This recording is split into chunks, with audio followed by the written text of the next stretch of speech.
colonialism is not over, right? Word. It's not over. This is still going on to this day. And the absurdity is, I'll give you an analogy. You have a community of houses, and there's one neighbor who decides that he deserves more than the other people.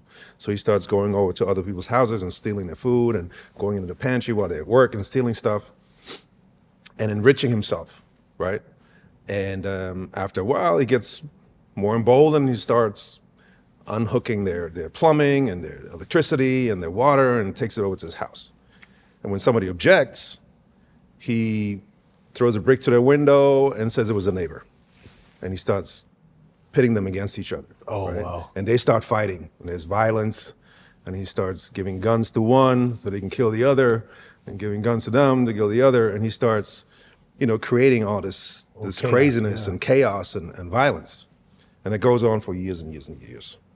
So after a while, now his house is the biggest house in the neighborhood, and he's got a compound because he's sort of gotten some other houses, paid cents on a dollar because the neighborhood is in uproar, the community is dilapidated and destroyed, so people have nothing to eat anymore. And then all of a sudden, people start coming over to his house, right? Because he's the only one on the block who's got food, who's got shelter, who's got security, so they're jumping over fences and sleep in his backyard, and they work for scraps and work in his kitchen, and he calls them violent intruders, scum of the earth. He calls the police on them, and the police removes them back to their houses. But they don't exist anymore, right? Because they're dilapidated and destroyed. The whole community is destroyed. There's violence everywhere. Nothing works anymore. Yeah. So the absurdity is not that people come knocking. The absurdity is that America, France, England, they're shocked, they're appalled that all these people are fleeing rubble to get to abundance. Especially when that abundance is built on the destruction, the death, the exploitation, The theft. of all these other houses, all these other people, That's a great analogy. right? So that's where we're at. Yeah. And that's not over. That's still going on. France is still taking $500 billion a year out of Africa right now, Billion. out of their 14 ex-colonies, because they made them sign the Pact of the Continuation of Colonization back in the late 50s. And they had no choice but to sign. And what does that look like? Because that means, so whenever these 14 countries that are, part of that, like when they have goods that they want to export, they can't because Yes, they can, but they have to export them to France. they have to export them to France. And then have to buy back. They have to buy back the products. With They export the natural resources, Yeah. the raw materials, Yeah. and then they have to buy back the products from France. with That's their number one. money. With their money. Now, France also forces them to spend to give up to 85% of their GDP to France. Up to 85%, right? They force them to give them French companies the first right of refusal for every public or private contract, right? So if they say, hey, we got some cocoa beans here, we want to sell it to America, they No can go, economic sovereignty, Wow. no food sovereignty, no power sovereignty, right? Because they're forced, again, to export their resources to France and then buy back the products to survive. That's what's going on right now. and this and is then why the countries France- are kicking them some. Exactly, and that's why, and France is taking the 500 billion and they invested in the stock market in France to the tune of trillions of dollars. Africa's not getting that. France is keeping that. And if somebody speaks up, they turn off the faucet of the currency because France is printing the currency for those 14 countries. That's why now you have people present like Burkina Faso. Burkina Yeah. Faso. What's the other guy? Mali, Niger and Mali. Niger. Those guys. Exactly. I'm glad Who are- this happening. It's who real. are getting together Yes. and they're kicking out France. Because what happened before, if a country said no, France would pour concrete in their sewage system, in their water supply. They would destroy the schools and the hospitals before they leave, right? Then they would come in with mercenaries Yeah. and That they would would sell take, them- sell they your would own take people out. Lumumba, Lumumba, Patrice Thomas Lumumba, Sankara, Patrice Lumumba. right? Yeah. That's what's going on right now. So colonization is not over. Because you know what I've always wondered? It's like, man, you think about this this theme, and as you're saying this and giving me these examples, and it's really, really helpful, is that it almost promotes the corruption. People see African countries, like, oh, it's so corrupt. And they're like, well, it's not. That's a funny point Yeah, because it's not corrupt because it's corrupt. Is it corruption when you come to somebody's house and you offer them a Rolls Royce and a G-Wagon and a pool for their house and for another car for the wife, and if they say no, you say, well, then we're gonna have to kill you. Is that corruption? No, it's not. Not to say there's not corruption in Africa, like in any other country in the world, right? But they say that because they want to distract you from them going in and grabbing all your. This happened with Murtala Muhammad for Nigeria. You know, the airport is named after him, but I know he was trying to, one of his big things was to try to end the corruption and then taken out. You know what I mean? And so, you know, it's almost to that point, like if you go and buck the system, then all of a sudden. Well, the thing is, too, is it's the people on the inside that are selling you out. But I think Abraham Traore, which I'm impressed by, I think that he studied all of that first. Yeah.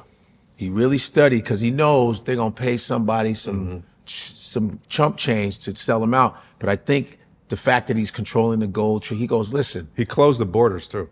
Beautiful. Closed and the they had borders. some woman, some white woman came in because you know they have them white women that come in and want to do drum circles and take care of children. One of them tried to come in. She was like, yeah, and he was like, you got 3 days to get the out of my country.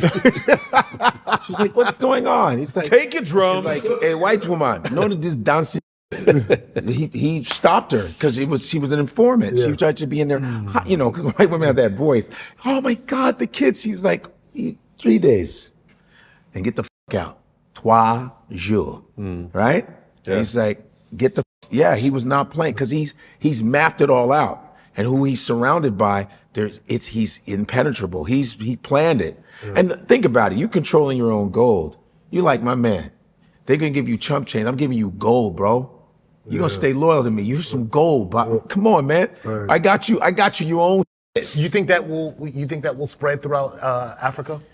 Or I hope are there to too God. many leaders that are afraid to do that? I think, by the grace of God, I think we're moving in the right direction. I think the African Continental Free Trade Area that has been established in 2019 in Accra is going to help unite African countries because we're starting to do away with visa requirements, which is to travel internally. A great step just to for go us to step be able to travel and trade. Have you met cross Malema? borders. Have you met Julius Malema from South Africa yet? Yes. EFM? Yeah, Yes. that's my. Yes. And And there's a lot of young leaders now Beautiful. that are coming in power. Yeah. That are progressive and they are innovative and they're really savvy when it comes to technology, when it comes to infrastructure, manufacturing, and the intent to take ownership of value chains rather than continuing to export raw materials, keep the raw materials, process the raw materials, and be able to take a larger chunks of the entire value chain. That's very important. And I think that we're moving in that direction. Obviously, we're not there yet, but I feel like also we have the youngest generation in the world. Africa. Average age is 19.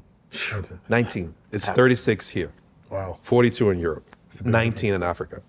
So the consciousness, the awareness amongst all these young people is tremendous. Super smart, great ideas. Technology helps. It's a great equalizer. But do you think that could also slow down the process as Western culture is easier to kind of promote and to spread, right? Like that's why it's important. You know, we that's don't control why the algorithm. That's why we do what we do with Full Circle, right? Full Circle Africa and now Full Circle. tell us about your Full Streamline. Circle, Yeah.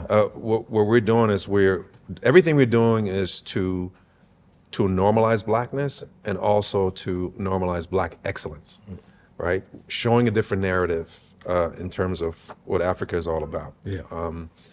And counteracting old stereotypes and biases, and because this has all been done intentionally, right?